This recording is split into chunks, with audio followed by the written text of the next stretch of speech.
나쁜 생각을 좋은 것으로 채우는 잠깐의 쉼.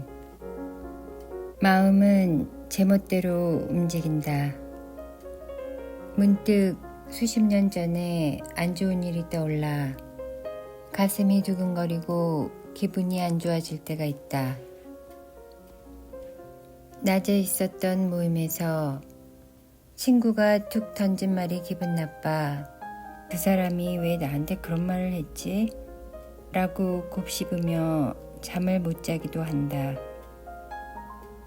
자식 걱정, 돈 걱정, 친구 걱정, 내 몸 걱정 등 미래에 대한 갖가지 걱정을 하느라 바로 앞에 닥친 일을 미룰 때도 있다. 머리가 생각으로 꽉 차 있을 때 많은 분이 어떻게 하면 마음을 비울 수 있죠? 라며 마인드 컨트롤을 잘할 방법을 찾는다. 정신과에는 안 좋은 기억을 잊어버리게 해주는 약도 없고 생각을 덜 할 수 있게 해주는 치료도 없다. 노력해서 잊을 수 있거나 생각하지 말자고 해서 되는 일이면 좋겠지만 그러기에는 상처가 깊고 생각은 끊이지 않는다. 생각을 내 마음대로 조절하는 것은 굉장히 어렵다. 두뇌의 활성이나 대사 정도를 스스로 조절하는 것은 거의 불가능에 가까울 뿐더러 뇌가 아무리 우리 전체를 지휘한다고 해도 뇌 역시 몸의 기억에 영향을 받기 때문이다. 이런 상황에서 마음을 비우는 것은 수도하는 분들만 할 수 있는 고난도의 기술이다. 그럼 어떻게 해야 할까? 그냥 안 좋은 생각에서 허덕여야 할까? 사람마다 생각하는 양은 정해져 있다. 예를 들어 평소 100만큼 생각하는 사람이 있고 10만큼 생각하는 사람이 있다. 100만큼 생각하는 사람은 남을 더 배려하고 일할 때도 꼼꼼하게 계획을 세워서 하는 등 섬세한 면을 지녔을 것이다. 그러나 평소 걱정이 많고 예민한 탓에 같은 난관에 부딪혀도 머리가 아프도록 고민하고 지나간 기억까지 꺼내보며 힘들어할 가능성이 크다. 이런 사람은 원한다고 해서 10만큼 생각하는 상태로 바뀌기 어렵다. 방법은 90만큼 다른 것으로 채워서 겨우 10만큼만 생각하는 상태에 다다르는 것뿐이다. 가만히 앉아 있으면 우리 뇌는 100 전부를 생각하는 데 사용한다. 하지만 밖으로 나가서 걷다 보면 100만큼 생각하던 뇌는 80을 생각하는 데 쓰고 15를 걷는 데 쓰며 5를 주위를 둘러보는 데 쓸 것이다. 즉, 몸이 힘들면 앉거나 누워서 쉬는 것과 반대로 뇌가 힘들면 음악을 듣고 다른 사람과 대화를 나누는 등 다른 곳으로 시선을 돌리는 게 좋다. 하루 종일 가만히 누워 있으면 당연히 몸도 처지고 안 좋은 기억이 많이 떠오르게 마련이다. 나만 그런 것이 아니다. 좋은 생각, 잠시라도 행복을 불러일으키는 활동, 다른 사람에 대한 공감을 통해 나쁜 생각이 있던 자리를 채워보자. 힘들 때는 왜 나는 생각이 많은 사람으로 태어났을까라며 한숨이 나올 테지만 삶 전체를 돌아보면 생각이 많은 것이 꼭 나쁜 것은 아니었을지도 모른다. 예민하고 생각이 많은 사람만이 잘할 수 있는 일도 꽤 많다. 쓸데없는 생각이 가득 차 있어서 무엇인가 잘못 해낼 것이라는 판단을 버리고 오늘에 충실하면서 우리 뇌와 마음을 조금만 쉬게 해주는 것이 어떨까? 신경세포끼리의 연결인 시냅스가 가장 많이 생기는 시절은 생후 2세다. 이 시절의 아기들을 관찰해보면 어른들 못지않게 열심히 산다. 하루 종일 자신의 발달 과제를 완수하기 위해 애쓴다.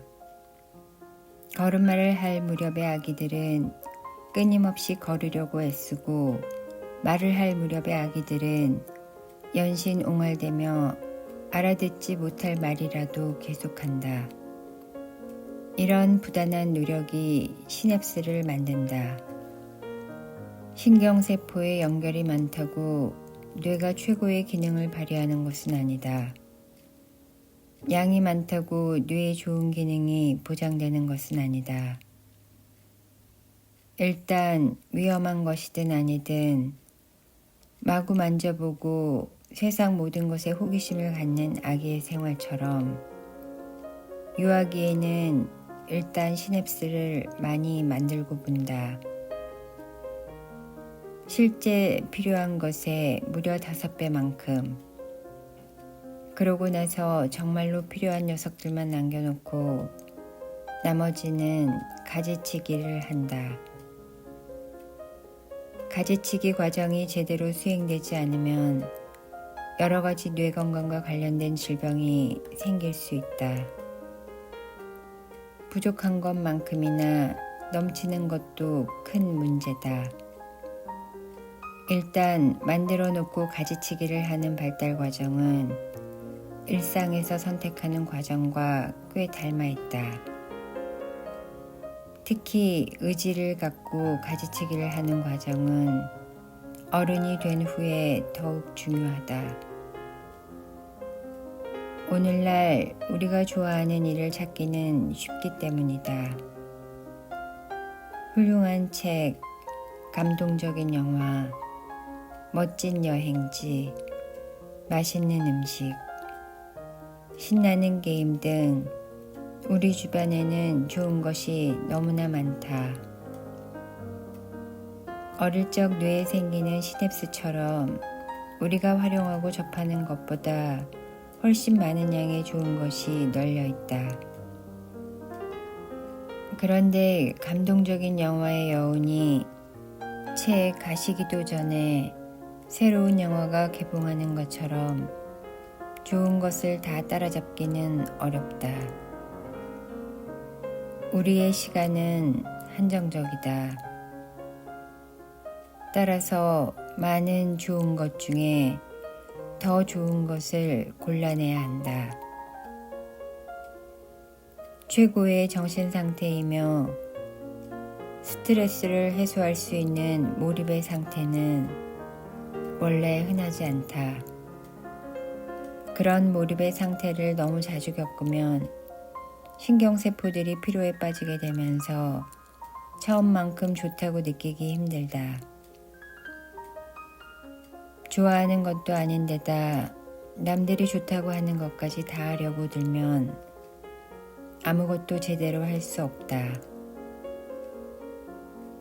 꼭 뭐를 제대로 해야 하는 것은 아니지만 돈과 시간을 투자해 놓고 만족을 못 느낀다면 누구의 손해인가?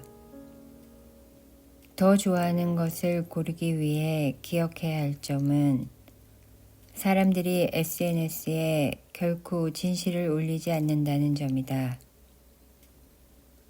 며칠 안 되는 일정에도 수백만 원을 투자해서 해외여행을 갔는데 그 여행지가 실제로는 마음에 안 들었다고 하자. 멋진 사진에 소문보다 별로라고 쓰기란 쉽지 않다. 내 선택이 잘못되었음을 인정하면 손해를 보는 듯한 심리가 있어서 그냥 좋다고 해버린다. 신빙성이 떨어진다. 이것만이 좋다는 권유에 대해서도 한 번쯤 의심해 봐야 한다. 이 강좌, 이 운동, 이 종교만이 당신을 치유할 것이다. 나에게 와야 치료가 된다. 지금 사지 않으면 안 되라는 말은 마음을 현혹시키는 말이다. 좋은 것은 많고 대안은 더 많다. 선택하는 사람은 바로 나다. 그런데도 많은 사람이 대안이 없을 것만 같은 마케팅에 현혹되어 진짜 내가 원하는 바를 잊는다. 그냥 순간순간을 즐겨도 괜찮다. 무엇인가 즐긴다는 것은 시간을 따라서 쌓은 성취가 아니라 현재의 문제다. 꼭 제대로 하지 않아도 괜찮다. 스트레스를 풀어야 한다는 강박관념에 또 스트레스를 받을 필요는 없지 않을까.